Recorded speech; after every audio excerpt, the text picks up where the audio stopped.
Un couple qui a déjà un fils décide d'adopter une petite fille, mais ils ont peur de la réaction de leur enfant, qui s'enfuit alors de la maison. Marie et Brad cherchent aimer leur fils.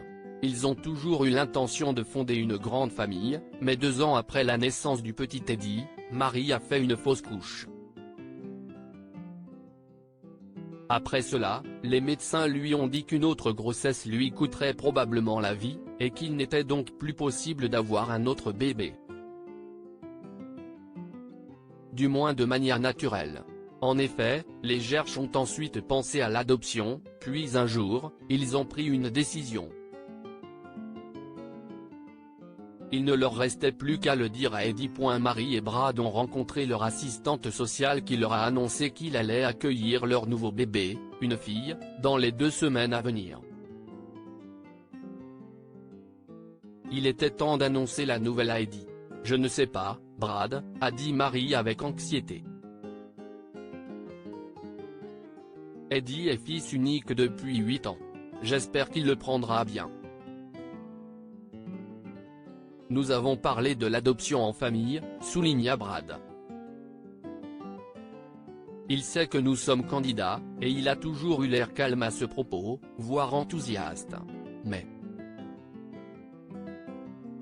Marie hésita. Si est-il une chose de parler d'une possibilité lointaine, si est-il tout à fait différent quand cette possibilité devient votre réalité. Il ne sera peut-être pas aussi heureux que nous ne le serons pas tant que nous ne lui aurons pas dit, a dit Brad. Appelons-le et annonçons-lui la nouvelle. Marie a appelé, et dit, « Chérie. Pourquoi ne viens-tu pas te joindre à nous? Nous avons des nouvelles pour toi. » Quelques minutes plus tard, Eddie est entré, son gant de baseball sous le bras. « Et, dit-il. Qu'est-ce ce qu'il y a ?» Marie tapota le canapé à côté d'elle. « Assieds-toi, Eddie, dit-elle. Papa et moi voulons te parler. » Eddie s'assit et regarda ses parents d'un air interrogateur. Brad s'éclaircit la gorge. « Eh bien, Eddie, commença-t-il. Tu sais que maman et moi t'avons parlé de te donner un nouveau petit frère ou une nouvelle petite sœur? » Oui, a dit Eddie.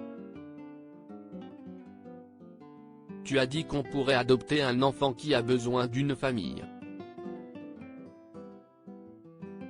Si est-il vrai? Marie sourit. Eh bien, nous avons reçu des nouvelles.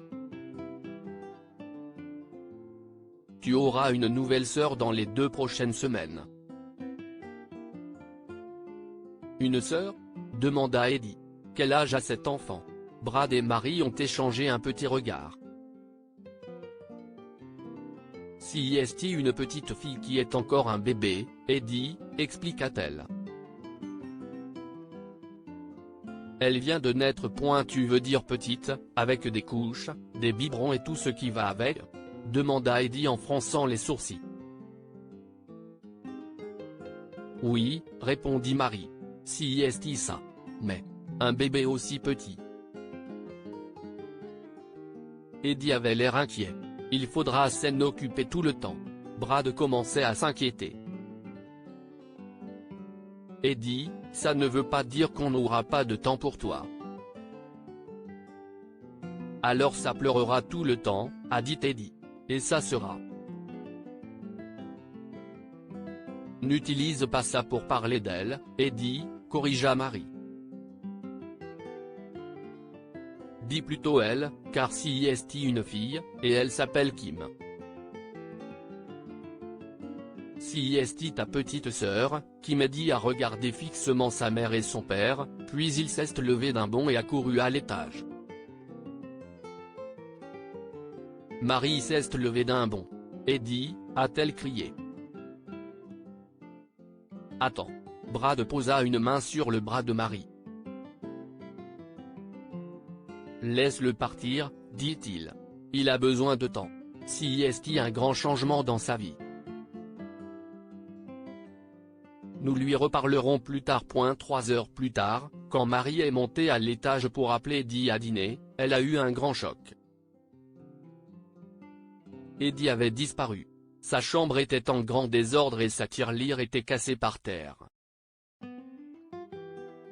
Brad, s'écria Marie. Viens vite. Je crois qu'Eddie s'est enfui. Quoi? S'étonna Brad. Il s'est enfui? Il a pris son argent. Marie pleura. Oh, Brad, il pense probablement que nous ferons plus attention au bébé qu'à lui. Calme-toi, Marie, a dit Brad. Nous allons téléphoner à ses amis. S'ils n'est pas avec eux, nous appellerons la police. Marie et Brad ont appelé tous les amis proches d'Eddie, mais aucun d'entre eux ne savait où il se trouvait. Le couple désemparé était sur le point d'appeler la police lorsqu'il entendit la porte d'entrée s'ouvrir. Eddie, Marie sursauta et se précipita vers la porte. C'était bien Eddie. Où étais-tu passé? Nous étions si inquiets. Écoute, mon fils, a dit Brad. Ce n'est pas parce qu'il va y avoir un bébé dans la famille que nous t'aimons moins ou que nous aurons moins de temps à te consacrer. Eddie regarda son père avec mépris. Je le sais, s'écria-t-il. Je ne suis pas un bébé.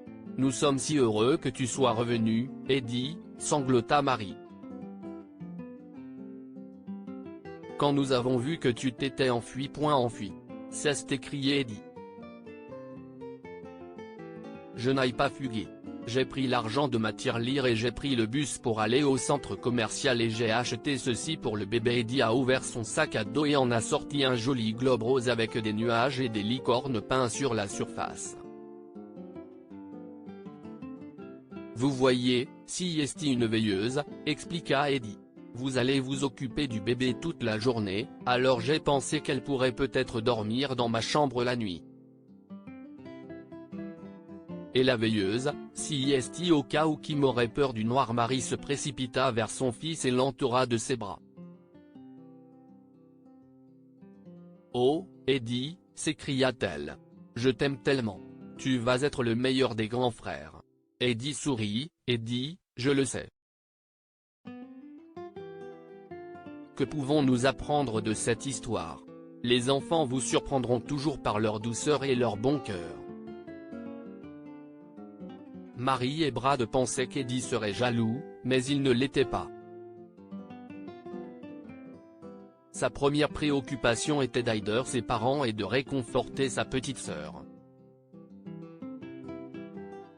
La famille est fondée sur l'amour et l'engagement, pas seulement sur le sang. Avant même de la rencontrer, Marie, Brad et Eddie ont aimé Kim comme si elle était de leur propre sang. Partagez cette histoire avec vos amis. Elle pourrait illuminer leur journée et les inspirer.